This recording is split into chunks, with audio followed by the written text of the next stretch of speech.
नमस्कार मित्रांनो, आमच्या चॅनलवर नवीन असाल तर चॅनलला नक्कीच सबस्क्राईब करा, म्हणजे तुम्हाला मालिकेचे नवनवीन एपिसोड सर्वात अगोदर पाहायला मिळतील. तर तुला शिकीन चांगला झाला या मालिकेमध्ये काय घडलं ते आपण बघणार आहोत. इकडे चारुवास हे अक्षराला भेटायला मंदिरात आलेले असतात आणि चारुवास अक्षराला सर्व सांगतात की मी भुवनेश्वरी सोबत लग्न करणार आहे. तर अक्षराला हे ऐकून शॉक बसलेला असतो. अक्षरा बोलते की बाबा तुम्ही असं करू नका, कारण की तुम्ही अशा केल्याने भुवनेश्वरी मॅडमला अजून वाव मिळेल आणि त्या कायद्याने तुमच्या बायको होतील आणि त्या कायद्याने सर्व घर उस्कळून टाकतील.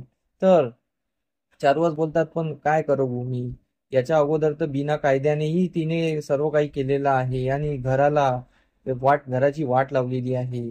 तर ती लग्न होऊन असा काय फरक पडणार आहे. तर ही अक्षरा त्यांना समजावण्याची कोशिश करत असते.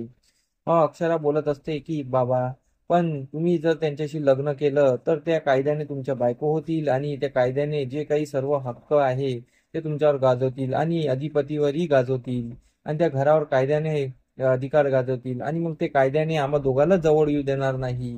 तुम्हाला हे नाही समजत आहे का. तर अक्षरा त्यांना खूप समजायची कोशिश करत असते. इकडे दुर्गेश्वरी ही भुवनेश्वरीच्या रूम मध्ये येऊन भुवनेश्वरीला बोलत असते की ताई, तू जे करती आहे ते चुकीचं करती आहे. तुझ्याजवळ अशीही सत्ता आहे ना, तुला लग्न काय करायची गरज आहे. तर भुवनेश्वरी बोलते, लग्न करणं हे आमचं स्वप्न होतं आणि आम्ही लग्न इतक्या त्यासाठी नाही करताय. लग्न केल्याने आम्ही त्यांचे कायद्याने बायको होऊ आणि कायद्याने बायको झालं म्हणजे आम्ही या घरावर कायद्याने हक्क गाजवणार आणि आम्हाला कोणी बोलणारं नसणार, कोणी बोट दाखवणारं नसणार.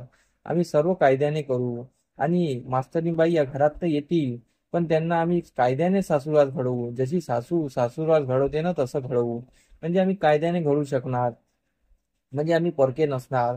असं तिचा डाव असतो. तर भुवनेश्वरीचं हे ऐकून दुर्गेश्वरीला खूप खुशी झालेली असते. वा ताई, तुझ्या डोक्यात काय शिस्त आहे हे मला आत्ता कळलेलं आहे. खूप ग्रेट आहे तू.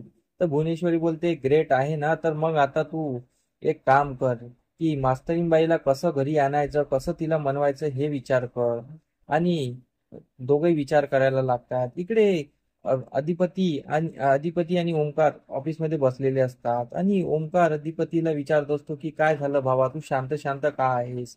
तर अधिपती बोलतो की घरी असं असं घडलेलं आहे की आमचे बाबा जे आहे ते आईसाहेबशी लग्न करणार आहे आणि त्यांनी एक अट ठेवलेली आहे की अक्षराला घरी घेऊन या. पण मास्तरीबाईला घरला यायचं नाही आहे, तर त्यांना कसं आणावं. तर ओंकार बोलतो की एवढंच ना, किती खुशीची गोष्ट आहे. तू असं सांगतो आहे, जा लवकरात लवकर वहिनीला घरी घेऊन ये. तर अधिपती बोलतो, मी तर लाख म्हणून रे, पण त्यात यायला तयार पाहिजे ना. तर ओंकार आणि अधिपती त्याच विषयावर बोलत असतात. इकडे मंदिरामध्ये चारुवास आणि अक्षरा बोलत असतात. मग अक्षराला प्लॅन सुचतो, बाबा तुम्ही लग्न करा.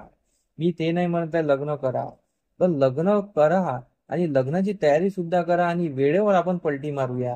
तुम्ही अधिपतीच्या डोक्यावर पूर्णपणे हात ठेवून आणि मनाने शपथ घेतली का. तर चारुवास आठवतो. चारुवास बोलतो, नाही. जेव्हा भुवनेश्वरीने मला म्हटलं की मी अधिपतीच्या डोक्यावर हात ठेवू आणि मन की जर मास्तरीबाई या घरात आल्या तर मी लग्न करणार, तेव्हा माझा हात अधिपतीच्या डोक्यावरून उठला आणि मीने तो साईडला केला आणि मी शपथ घेतली. तर मग अक्षरा बोलते की मग झालं ना, म्हणजे तुम्ही अधिपतीची शपथ घेतलेली नाही आहे.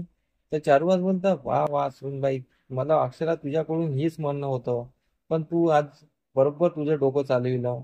पण आता तुझं म्हणणं काय आहे. तर अक्षरा बोलते, बाबा ऐका, आपण लग्नाला तयार होऊ. मी पण त्या घरात येणार, पण याच्यानंतर मी त्या घरातून पाय टाकणार नाही. काही होऊन जाईल, त्या घरात येणार पण मानाने येणार आणि भुवनेश्वरी मॅडम मला स्वतः घेऊन जाणार आणि मी आता भुवनेश्वरी मॅडम सारखा विचार करणार. म्हणजे आतापर्यंत आपण भावनेच्या भरात विचार करत होतो, भावनेच्या भरात त्या आपले फायदा उचलत होत्या आणि भुवनेश्वरी मॅडम 4 पावलं समोर जाऊन विचार करत होत्या. आपल्याला आता भुवनेश्वरी मॅडम सारखा विचार करायचा आहे आणि सरांसमोर रडगाणं करून, अधिपती समोर रडगाणं करून आपण स्वतः कसं चांगलं आहोत ते साबित करायचं आहे.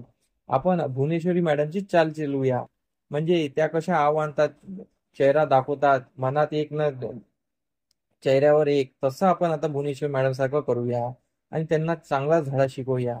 लग्नाची तयारी पूर्ण करा तुम्ही, मग बाकीचे काय ते मी बघते. तर यावर चारुवासला ते समजत नसतं. मग अक्षरा त्यांना पूर्ण समजून सांगते की आपण आता समोर काय प्लॅन करायचा.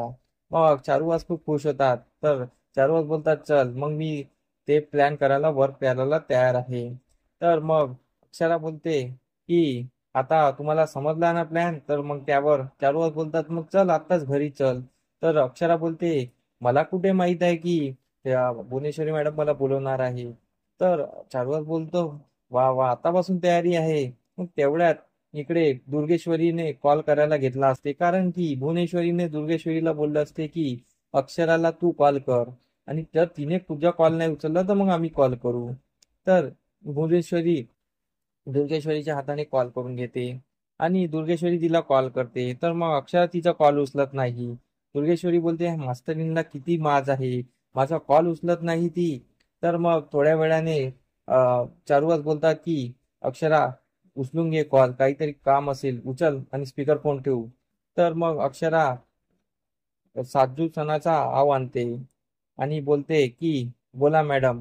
अ, आ, ह- मग अक्षरा बोलते की बोला कोण बोलत आहात.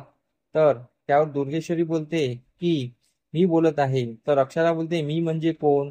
तर इकडे दुर्गेश्वरी चिडून बोलते की ह्या मास्तरीन बाईला माझं नाव नाही माहित, माझा नंबर सेव्ह नाही केलाय का. तर इकडे अक्षराला खूप हसू येत असतं.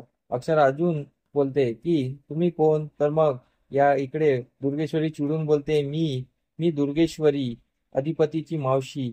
तर अक्षरा बोलते अच्छा अच्छा तुम्ही त्या अधिपतीच्या घरात राहता त्या का, म्हणजे तुम्ही स्वतःचं घर सोडून आल्या आणि अधिपतीच्या घरात राहता त्या का. तर हे ऐकून दुर्गेश्वरीला अजून चीड येते. इकडे अक्षराला मजा येत असते आणि चारुवासलाही सुद्धा मजा येत असते. अक्षरा न ओळखल्यासारखं करत असते तिला. दुर्गेश्वरीला खूप चीड येत असते. दुर्गेश्वरीला भुवनेश्वरी थंड राहा अशी बोलत असते आणि भुवनेश्वरी पण हे ऐकत असते. तर अक्षरा बोलते बोला काय काम आहे. तर दुर्गेश्वरी बोलते मी तुमच्या घरच्यांची सर्वांची चौकशी करायला फोन केला होता. तर त्यावर अक्षरा बोलते झाली ना चौकशी, तर ठेवा फोन आता. तर त्यावर दुर्गेश्वरी बोलते तुला बोलायचं नाही का माझ्याशी. तर अक्षरा बोलते बोलली ना, तुम्ही जे बोलले त्याचं उत्तर मी दिलेलं आहे, आता मी फोन ठेवते. तर इकडे दुर्गेश्वरीला खूप चिडत असते. अक्षरा तिची खूप मजा घेत असते. इकडे मग अधिपतीला भुवनेश्वरी कॉल करते. भुवनेश्वरी बोलते की अधिपती तुम्ही मास्तरीबाईला घरला घेऊन या.